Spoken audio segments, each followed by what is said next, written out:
told that we only have 20 minutes, so I wanted to make sure that we have time for Nathaniel, who's here from Montreal, is that right? Or no, where you live in Chicago? Chicago?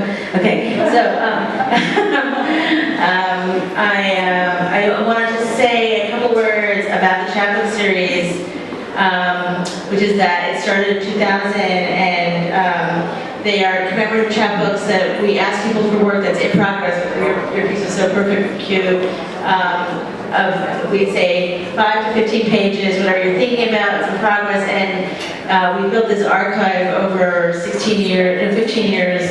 We're on chapbook number 188 with Hewley, and Nathaniel is one of the few people who actually has a second chapbook in Belladonna, whose first chapbook was, what, 2006? Is that right? And I will give you the name of it if I can. Let's see. I don't have a perfect memory, but what's the name of your first chapbook? Do you remember? Oh, You But For the Body Fell Against. Do you know what book it's in now? Right, so these chapbooks are in progress and they end up in perfect bound books for people, so it's a real archival resource. And we're about to celebrate soon, in a couple of years, begin our 20th anniversary celebration of returning to the archive and making this connection. I'm so happy to introduce Nathaniel. It is the self-translating author of several books, most recently as Schleppius, is that right? The Milkweed is 2015, The Middle Notebooks 2015, both published by Night Book Books. They have received awards from Bourse de Séjour, Centre National de Livre, Collège International des Traducteurs littéraires, British Center for Literature Translation, Residential Bursary, and the Chalmers Fellowship. This is from Soretta, Oregon. I just want to shout out to Soretta Morgan, whose amazing series, Belladonna series, we are participating in. Who's dancing somewhere upstate tonight. Thank you, Soretta, who wrote this. Nathaniel's chapbook, Augustement, Translation Without Language, which was published for the occasion of tonight's reading, is a convergence of doors masquerading as walls and of windows masquerading as text. The only truth or justice is in how beautifully any of these opens or shuts, and then there's no telling what happens. Talk to us if you're interested in supporting or becoming a member of Belladonna and buy the chapbooks. Welcome, Nathaniel. Thank you.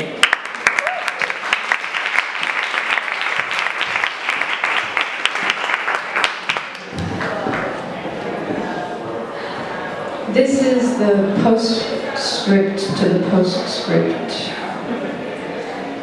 The desire for concordance isn't a simple concern for adequation between states of thought, of languages, or of places, and far from a fanatical suturing of frayed ends in order to make them into a single and same existential expanse, fixed or undifferentiated.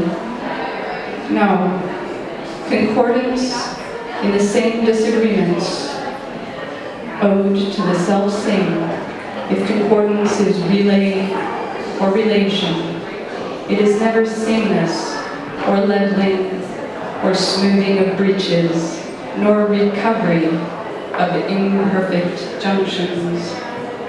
I am thinking, for example, of the Tanzanian miners buried alive in a ground excavated to its marrow and recovered by the bulldozers of a mining company. For a pigeon, so it is said, is pigeon, whether it flies over the Place des Martyrs or Hyde Park. Such an exchange rate is inconceivable by the usual avenues of knowledge.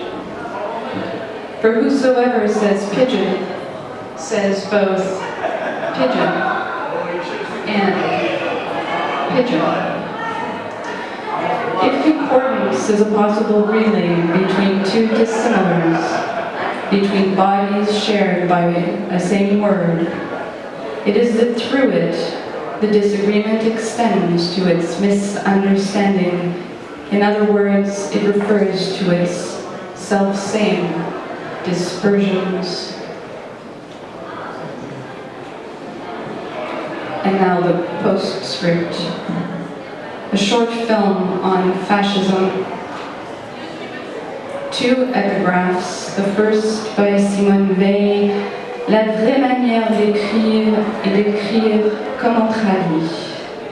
Quand on traduit un texte écrit en langue étrangère, on ne cherche pas à y ajouter, on met au contraire un scrupule religieux à ne rien ajouter. C'est ainsi qu'il faut essayer de traduire un texte non écrit.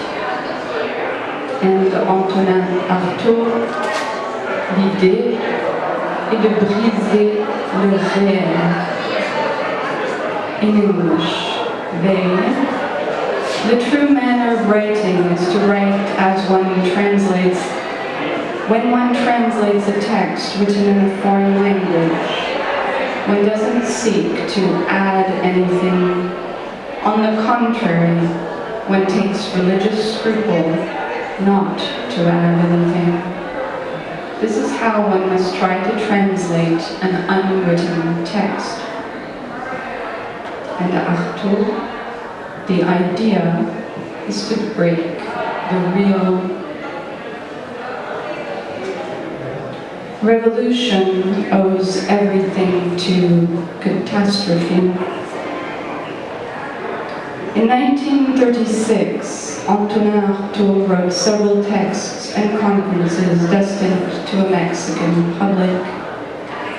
These texts were grouped together much later under the title Message révolutionnaire, a title indicated to Jean Paulhan by Artaud as early as 1936 and eventually published by Gallimard in 1971. Among these texts, only several of them, very few, reach us in Artaud's language, which is to say texts written and thought by himself in French.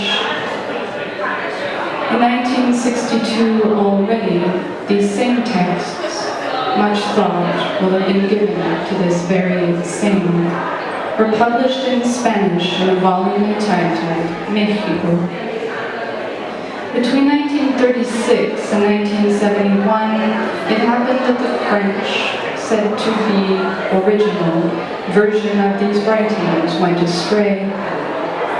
Aside from the Trois Conférences prononcées à l'Université de Mexico, which opened the volume, and include a fantastic excoriation of the father in good patriarchal form, as well as the deux notes that concluded.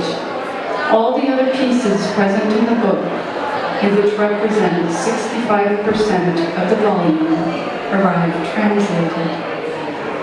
Retranscribed, the reader is told, in the Spanish.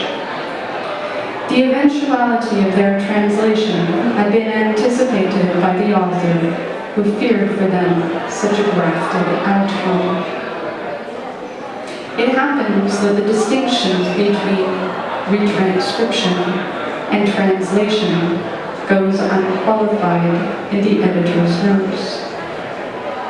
What is to be made, then, of the slide between these two terms? Does recourse to retranscribe seek to mask an attempt to attenuate the extinguishment of the fires of the written text, its own extinction? From euphemism to euphemism, the way is mired, such that the reader can only wonder whether Disons and Solers, the thus designated retranscribers, weren't hearing voices. The background actor twice tenders her arm to have her blood taken. The first time the blood spurts, the second time it runs. Twice then lies as to sequence and simultaneity. What is given to see is neither the arm nor the bloodletting, but a consequence of time. The only take is the one shown. I am coming to the face, a face that is both substantive and substitutive. The face, for example, of Jeanne d'Arc in Breyer's film, his only great passion. There exist two negatives of the film, the also negative and the contested Lo Duca negative, which for many years supplanted the first, especially overseas. If doubling is an effect, not to say a practice, of the cinema, it is no less true that it enjoys a use that is far more widespread than is often recognized. In the 1920s, it was common practice for cinematographers, in order not to wear out the negative of the film, which would become increasingly degraded with each development, to place two cameras side by side that filmed simultaneously the sequences of a film, with of course a slight delay, both machines being incapable of occupying the same space at the same time. This delay is visible in Dreyer when the Oslo negative is placed next to the Loduca negative.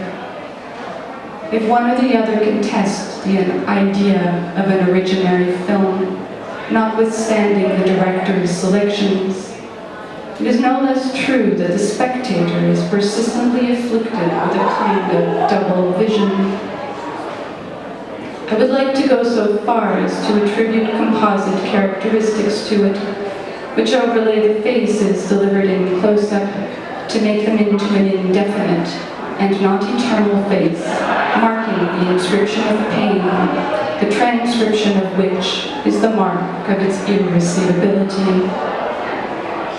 Because the doubling which blurs Jeanne d'Arc's face with the monk Massieu's is assignation to the fall in question, a profoundly atheist fall, and which is owed to a recanted, inaudible lure.